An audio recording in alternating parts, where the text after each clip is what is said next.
Hi, everybody. You know, there is a classic film called A Night at the Opera. It is considered by the AFI, the American Film Institute, one of the classic films of all time. It starred the Marx Brothers and also Alan Jones with Kitty Carlisle and two friends, Bill Marx, who's the son of Harpo Marx, Jack Jones, a two-time Grammy winner, is the son of Alan Jones, and they have joined together and they are bringing an event to Palm Springs. It is A Night at the Opera, sorta. On April the 2nd, it will help people who have multiple sclerosis. And we are going to talk to Bill and Jack. But first, this segment of Conversations with Gloria Greer is brought to you by the Camelot Theaters at 2300 Barista Road in Palm Springs. And of course, that is a theater that shows the finest art, foreign, documentary films. It has been selected Best in the Valley by you, the readers of, I believe it's the Desert Sun, and this is the second consecutive year for that. And of course, there's always wonderful food in the Camelot Cafe, as well as cool, refreshing cocktails upstairs in the Cinema Lounge. The number to call for information, 325-6565, and that's 760, of course. Okay, we have Jack, we have Bill. They're kind of paying homage to their fathers. I must say that A Night at the Opera was made in 1934. Neither of you were born, but obviously your families talked about it. Jack, did your father discuss this movie at all with the crazy Marx Brothers? Well, I mean, I was born in 1938. Yeah. So I didn't understand much of what he was saying. Okay. And then by the time I was old enough to talk, it was kind of, the movie had been done already. We were on to new things. Of course. However, it really made a great impact on the public. And then I caught up to it later. And I never did really get to know the Marx Brothers. Groucho I did know in later years. Mm-hmm. But you didn't know the others? No. Including Bill's father, Harpo. No, because I wasn't alive. I couldn't be on the set. Yeah, yeah. And so. Right. But when did you discover, and of course I'm going to talk to Bill a lot about this, but when did you discover that this was a classic film? I mean, it's revered by people in the industry. I think when young people started coming up to me and saying, it was around the time I was playing the big room at the hotel in L.A. The Ambassador. Ambassador, yes. The Coconut Grove. Coconut those Grove. days? Thank you very much. Okay. And people were coming in then. The young women were saying, "We know your father," and that's when I realized that movie had been seen by more people than my hit records. Had been seen in trash cans. Well, and of course your father was the romantic lead. Yeah, he was great. Film. He just was something else. And Bill, okay. Now, you weren't around either. I know that, when the film was made. But of course you were around. The Marx Brothers all the time. Harpo was your dad. You had Uncle Still Groucho. is. Yeah. And here. Yeah, elsewhere. Yeah. He's in the next room right now. He is? Yes, he is. That's the way I feel about him. Oh, that's wonderful. That's great. But okay, now you had Uncle Chico. So when were there discussions about this particular movie at all? The brothers were always too busy doing something to reflect upon their past. It wasn't until 1950 when an author by the name of Kyle Crichton actually wrote a book about their life. Subsequently, there's been dozens of books about them, but they were never involved in who they were. They were just an extension of those people that you saw on the television or in the movie houses. They had a life to live, and they lived from survival from the very beginning, and it never occurred to them to sit back and just rest on their reviews or any of that kind of thing, you know. So, and Dad was this curious kind of person who was creatively interested in just about everything. He was a musician, he was a painter, he was he tried absolutely everything in life that Yeah. It was given to him, you know. Well, you know, when you talk about any celebrity, but certainly the Marx Brothers, the difference between what you see on the screen and the person. Because I remember when I first came down here, your dad was still alive, and I went over to the house and saw your father. Now here, those of you who are watching who remember, and even if you're very young, you certainly can find A Night at the Opera or Duck Soup or any of the films that they made periodically as old movies that are replayed over and over again on television. But Harpo had the red hair, and he never spoke, and he had this crazy instrument that he The horn. the horn, the pantomime with, yeah. and yet he was a very serious-looking man when I met him. Totally different. Well, totally different. First of all, he was of course, 50. he may not have been serious around the family, but as I saw him. No, he was a pretty serious guy for the most part, especially when he finally got married. He was a confirmed bachelor for 48 years until my mom got a hold of him finally and nailed him after 4 years of chasing after him. And being 50 years older than I was, he mellowed out a great deal. But what's interesting about him, and I'm sure people have to learn to understand that he was a complete human being. He just wasn't that one or two dimensional kind of fella. He was an amazing guy. He was balding. He was a little guy. You know. It ruins the joke I made up about him. What's the joke? It just ruins it. Bill and his dad go into a bar. Okay. And Harpo walks up to the bartender and goes, so the bartender looks at him and said, would you kindly tell me what he just said? And Bill says, he says he wants a little something to wet his whistle. That's cute. Okay. I didn't ruin that for you. That was fine. I tell you what's interesting about the two of you, and you really just sort of got to know each other down here, right? Yeah, right. Yeah. Both of you, not only that your fathers were very important in the film industry and show business, in the theater, the stage. Your whole family was in vaudeville and on the stage and clubs and everything. But both your mothers were actresses. Mm-hmm. Now, Irene Harvey? Irene Harvey. And she did numerous films with a lot of big films over men. at MGM. Yeah. Alan Ladd movies, Kent Taylor, and they're all cute. They're good movies. A lot of black and whites. Yeah. And then she quit the business to raise my sister and myself. Right. And then she went back into the business and became a character actress, and she was doing fine at that. She was in Cactus Flower. She was in Play Misty for Me. Oh. And but the day she gave up being an actress, I said, she came in. She was a little bit out of sorts. I said, "What's wrong, Mom?" "Well, I'm not doing that anymore." I said, "Mom, you gotta come on. You gotta stay in the business. You gotta keep alive. Enjoy creating. Just don't sit down and do nothing."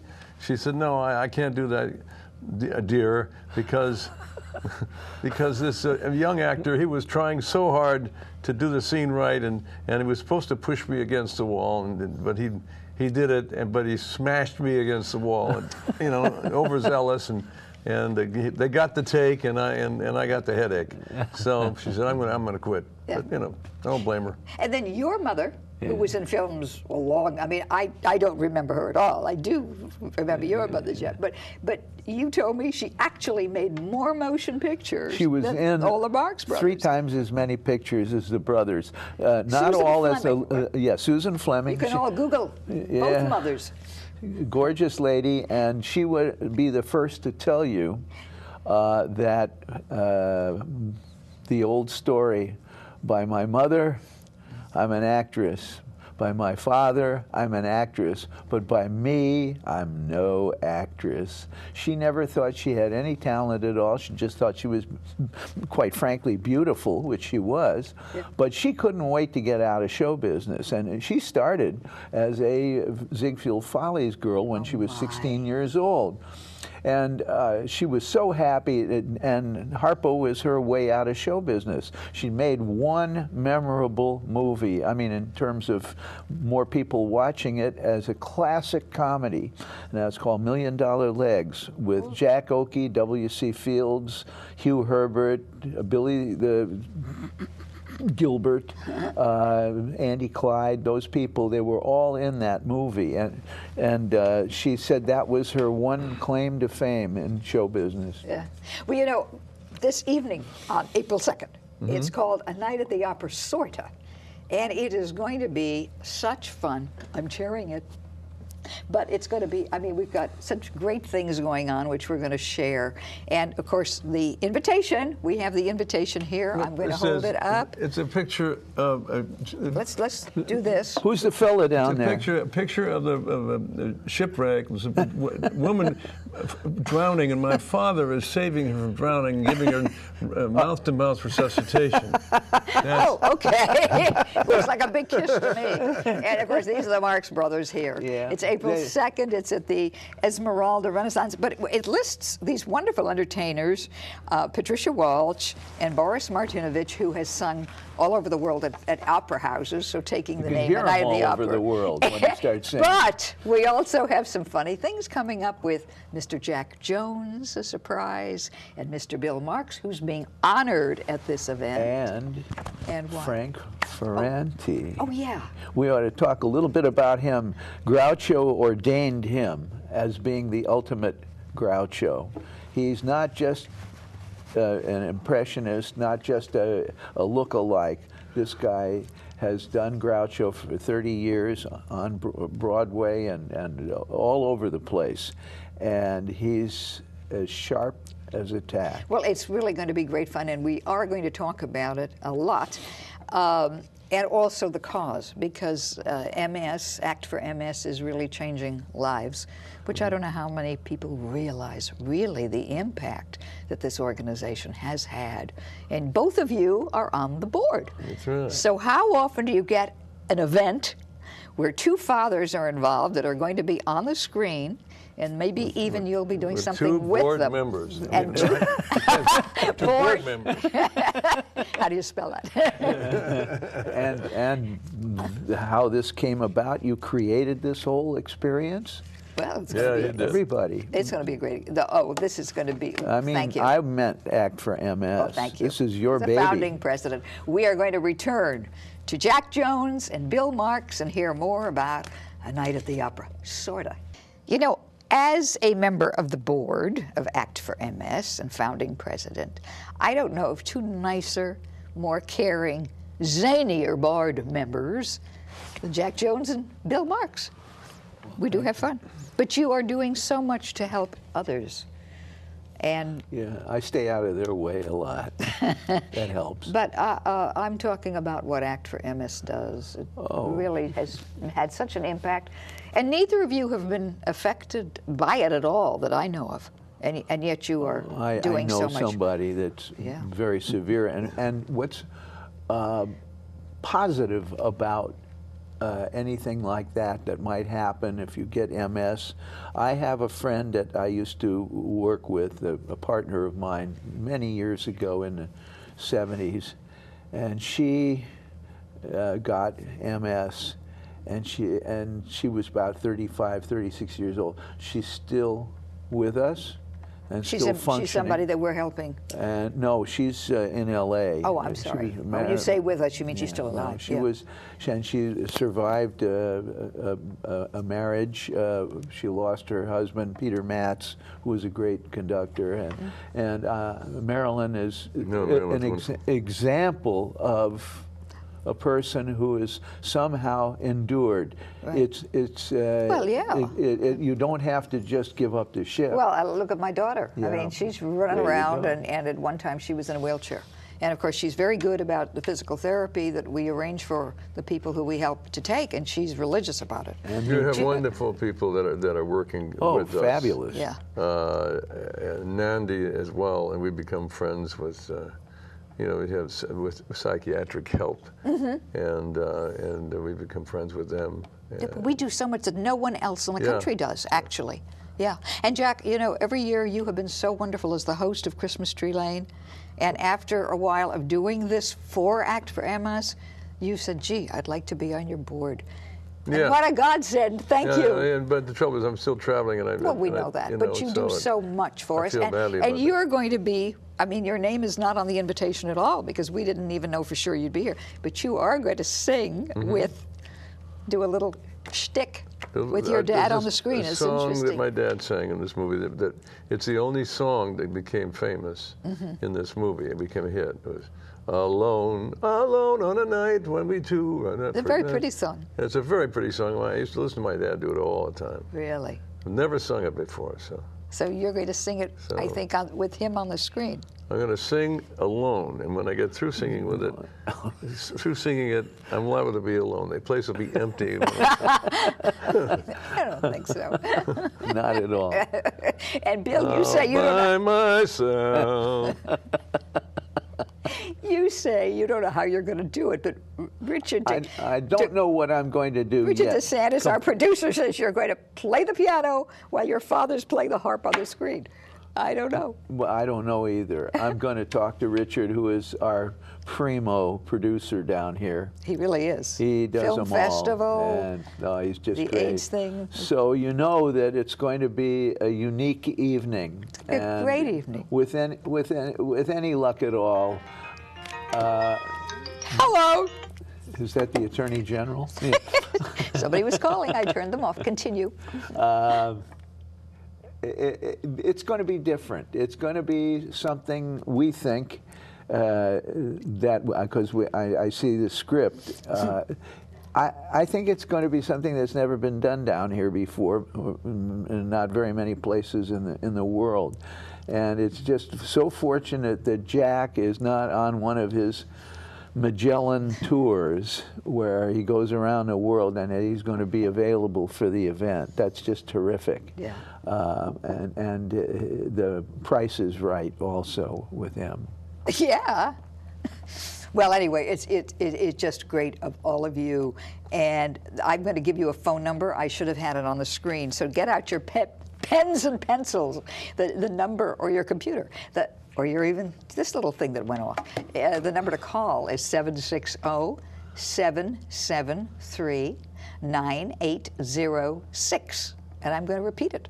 773-9806. We want to see you there. Okay. What? You know, it's been an honor to be able to be one of the people who was able to communicate with the Desert Sun and commend you on your wonderful years of the service you've done for this community. And that's very sweet. And with love. Yeah. And you're going to be honored very soon, aren't you? Again? I just was. Sooner than that. The Broken Glass Awards. Much sooner than that. I don't know of another one at the moment. Another one coming up. I'm honorary chair of something which, when this is on the air, will have happened. That's 50 years from now. Carol Channing. That's coming up. Oh, that is. Yeah. But Bruce Fezier amazed me. I knew he was doing something, but I did not article? Expect him to do what he did. Fabulous. Nor did I article. know he was making all those phone calls. And Jack, thank you. Mm-hmm. And, okay, what more? Summer, we're going to have a summer program. My father thanks you. My uncles thank you. My piano teacher thanks you for having me on the board with all those distinguished people that are hardworking. Well, they are hardworking. And we do it gratis, and we love doing it, and we show up. Yep. And we just it's wonderful. And you just asked me. Even though you moved the board member an hour earlier, the board meeting about an hour earlier. We have to be there. You know, we have working folk that are not in show biz, so we meet at 8:30 in the morning now. Showbiz people get up later, stay up all night. I'm a night-blooming jazz man. I never go to sleep before 12 or 1. Isn't that nice? It's very good. Yeah. And speaking of jazz men, I think in July sometime. July 10th, We're going Sunday. to go ahead with it again. It's been a joy for the last couple of years. Bill Marx. We're going to jazz. have a jazz quartet, and I'm going to feature myself. And we have a wonderful, wonderful venue Mission Hills. Oh, their wonderful country club. And it's going to be food and drink and at a very reasonable price. Yeah, that you can all afford. And it's a joy to have it happen in the summer when not too much is going on. Right. And people are staying indoors a lot. But this is one event that's beginning to catch on very, very nicely. Yeah, I want to say that we've talked about the fact that you're going to be part of course, and being honored, A Night at the Opera, sorta. And Jack, we are so thrilled that you will be part of it. But the show also, we have Patricia Welch, who is a very respected and well-liked singer down here, has a lovely voice. She will be part of the show. Boris Martinovich, who has sung really all over the world, has a beautiful baritone voice. He will be part of the show, and Doc Poster and his band for dancing. You were saying he has such a big voice he doesn't have to leave to sing all over the world. That's right. Listen, if you don't join us, you're missing a great night. That's all I can say. Do you realize it was What? 1934, 1935 that this will be the first time that a Marx and a Jones have been on the same stage Right. together? Right, isn't that amazing? It really is. I think it's time. And, I mean, and I couldn't hit my mark, and you couldn't hit your Joan. well, and Oh. Richard DeSantis, our producer, thinks that it's quite historical. He says, now this is a very historical thing in the annals of theater, show business. And I'm not sure what he's going to do with it to make it historical afterwards. Hysterical and historical. I would hope it's hysterical. I hope there's a lot of good stuff that happens there, and I think that people will be. I don't want to ever pump anybody too hard, but I do think that people will get a great deal of pleasure out of Frank Ferranti. Oh, I'm sure. I'm sure they will. So I mean, who would we have? We have Jones and We got Marx, everybody. and we got Groucho now. We got Doc. Yeah. We got Jack, Doc, and Reggie. Remember, I Love a Mystery. Oh my God. Okay, now let me ask both of you, because you've both been very successful in your careers. And Jack, how do you feel your career was impacted by your family growing up as you did? Impacted.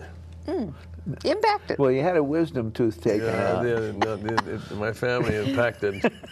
I mean, was it just like you always knew you'd be in show business? I always knew, Yeah. but that was my own dumb outlook on life. Like, yeah, that's what I'm going to do. I'm blindly going into life. Yeah, thank God. You know, I just didn't get negative about things like. And you've been very good. We're mentioning Act for MS a lot, but you've helped a lot of charities down here.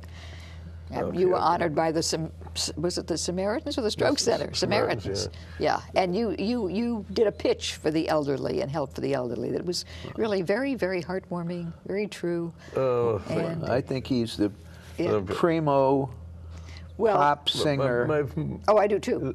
living today. My parents, Absolutely. they let me go and do my own thing, and Dad sent me to a couple of teachers. He said, if you're going to do this, you better go to a couple of voice teachers. But he wasn't trying to push me, but he saw that it was my passion.